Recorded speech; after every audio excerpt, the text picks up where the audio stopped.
Você já se perguntou o que vale mais a pena, investir em fundos imobiliários ou em imóveis físicos? Meu nome é Victor Santos, esse é o canal Virando o Jogo. Para quem não me conhece, eu já tenho 10 anos no mercado imobiliário, eu atuo como corretor de imóveis, já atuei no Brasil, Argentina e Portugal, e também invisto em fundos imobiliários e em imóveis.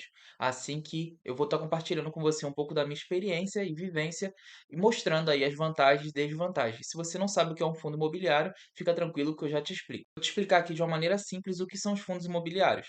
Os fundos imobiliários nada mais é que é um grupo de pequenos donos que cada pessoa tem um pedacinho daquele imóvel e ela também recebe aluguéis por isso. E quem administra esse imóvel? Quem administra esse imóvel é uma gestora. Existem diversas gestoras no mercado, tá? E elas cobram uma pequena porcentagem por administrar esse patrimônio. E o acionista, que seria o cotista, a pessoa que é o pequeno dono daquele imóvel, seja de um shopping center, de um edifício de apartamentos, de edifício de hotel, enfim. A pequena dona, ela recebe mês a mês um valor proporcional ao investimento que ela fez, tá? Segundo o número de cotas ali. Então, basicamente, isso seria um fundo imobiliário. Digamos que você tem aqui uma casa de R$ 200.000 e aí essa casa você resolve vender ela em 1.000 pedaços, que cada pedacinho vai valer R$ 200. Então, cada pessoa que comprou vai ser dona daquele pedacinho do imóvel.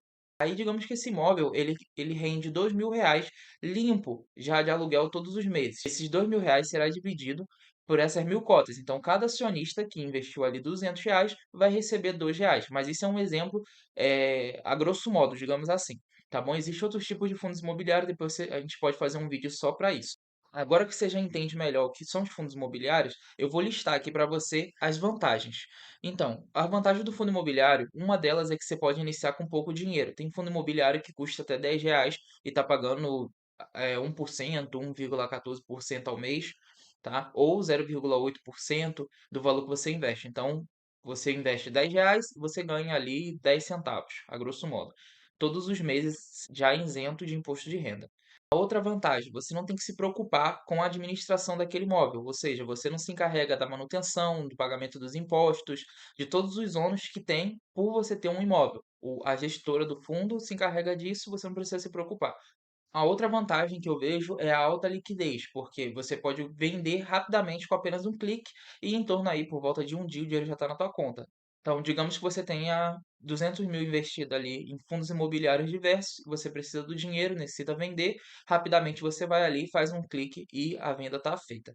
Tá? Diferente dos imóveis que você precisa colocar no mercado para vender, essas coisas todas, depois passar para o nome da outra pessoa. É um processo que leva mais tempo, geralmente aí em torno de 2 meses, mais ou menos. Nem tudo são flores. Então, a desvantagem dos fundos imobiliários é porque, apesar de você receber mês a mês ali os valores, e muitos fundos imobiliários de tijolos, por exemplo, você tem o valor do bem ali, do shopping center, dos grandes galpões logísticos, das salas comerciais, essas coisas todas. Como ele tem alta liquidez, o valor oscila, porque vai depender do sentimento das pessoas. Geralmente, os fundos imobiliários não oscilam tanto quanto as ações, mas existe sim essas oscilações, seja para mais ou para menos. Eu, por exemplo, tenho um fundo imobiliário na minha carteira que está positivo. Ele eu venderia com lucro, digamos que entre o que ele me pagou e o valor da valorização está em torno de uns 30%, se eu não estou enganado. Mas eu também tenho fundos imobiliários na minha carteira que, junto com o lucro, ainda com o lucro desse fundo imobiliário, eu estou em menos 5%, menos 10% do valor. Isso porque o valor oscila. Então, por isso que é bom sempre diversificar, que essas são as desvantagens por conta da oscilação de preço. Agora, nenhuma casa você já precisa de mais capital para poder estar investindo numa casa ou um apartamento, imóvel físico, tá? E vou listar aqui algumas coisas que eu acho que são as vantagens dos imóveis. Uma das vantagens dos imóveis é que geralmente eles sempre reajustam acima da inflação ou pelo menos o valor da inflação. Outra vantagem é que o imóvel sempre no preço correto vai ter alguém querendo comprar ou alugar o seu imóvel. No caso do aluguel, costuma-se cobrar em torno de 0,5%. Claro, se você pratica, dependendo da região onde você está, você consegue cobrar um pouco mais do valor do aluguel. E também, caso você trabalhe ele por temporada, esses valores podem aumentar bem mais. A vantagem que eu acho dos imóveis, principalmente residenciais, que ele faz parte de algo que é uma necessidade básica de sobrevivência, que seria um abrigo. Então, sempre haverá demanda para imóveis. Agora listando as desvantagens. A desvantagem é a baixa liquidez, que demora mais para poder você conseguir, reverter esse valor investido do patrimônio em dinheiro. Você mesmo, muitas das vezes, tem que se preocupar com a manutenção, ainda que você coloque alguém para administrar, você vai ter alguns gastos de manutenção com o imóvel. E outra desvantagem também é a questão do imposto de renda, é outra desvantagem, porque você não é isento nos valores dos aluguéis, você tem que pagar aí o imposto de renda e os fundos imobiliários já são isentos, né? Pelo menos até a data da gravação desse vídeo, estamos em maio de 2023, os fundos imobiliários são isentos de imposto de renda. Outra desvantagem é que nos imóveis você precisa se preocupar com a ocupação. Né? No diferente dos fundos imobiliários, você não precisa se preocupar com a ocupação, porque a maioria dos contratos, a parte de ser atípicos, contratos de 5, 10 anos, contratos bem longos, com cláusulas muito pesadas, digamos assim, em relação à quebra de contrato, pagamentos, essas coisas todas. A gestão cuida dessa questão da ocupação, da vacância, e no caso do seu imóvel próprio, você mesmo tem que cuidar ou pagar uma imobiliária que faça por você, tá? Em relação a essa vacância do imóvel, que seria a entrada e saída de inquilinos, essas coisas todas. E aí a gente volta à dúvida lá do início do vídeo. Vitor, e aí, para você, o que vale mais a pena? Investir o dinheiro em fundos imobiliários ou ter imóvel? Então, galera, eu acho que não é nenhum nem outro. Você não precisa ter que escolher entre um e outro. Você pode ter os dois. E, na verdade, você pode ter uma segurança dos imóveis e também investir ali nos fundos imobiliários para aumentar a tua rentabilidade. Vou fazer uma simulação aqui. Digamos que eu tenho um imóvel de 600 mil reais.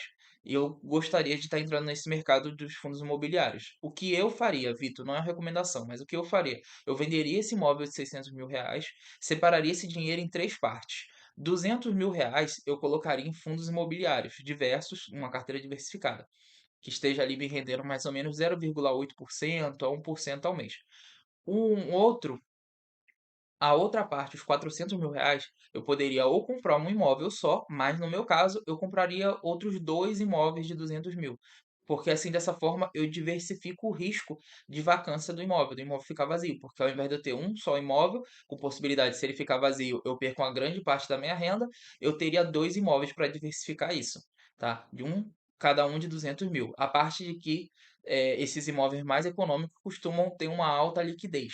Então eu faria dessa forma, compraria outros dois imóveis de 200 mil e 200 mil colocaria no fundo. Porque quando chegasse o momento da oscilação da cota e eu visse ali as minhas cotas oscilando, eu teria tranquilidade e a frieza para poder seguir comprando, aproveitar que está em promoção, caiu e seguir comprando mais, ao invés de ficar desesperado, porque o meu patrimônio não vai estar todo nos fundos imobiliários, vai estar só uma pequena parte ali, digamos que fazendo dessa forma, algo em torno de 33% vai estar ali em fundos imobiliários e os outros 66% eu tenho a tranquilidade que está em imóveis e eu sei que o valor dele lá está assegurado. Então, por isso, eu dividiria dessa maneira. Espero que você tenha gostado desse vídeo. Deixe o seu like, comente aí o que você faria se tivesse um imóvel aí de 600 mil, se você venderia e botaria tudo em fundos imobiliários, ou se você venderia e compraria três ou quatro imóveis diferentes.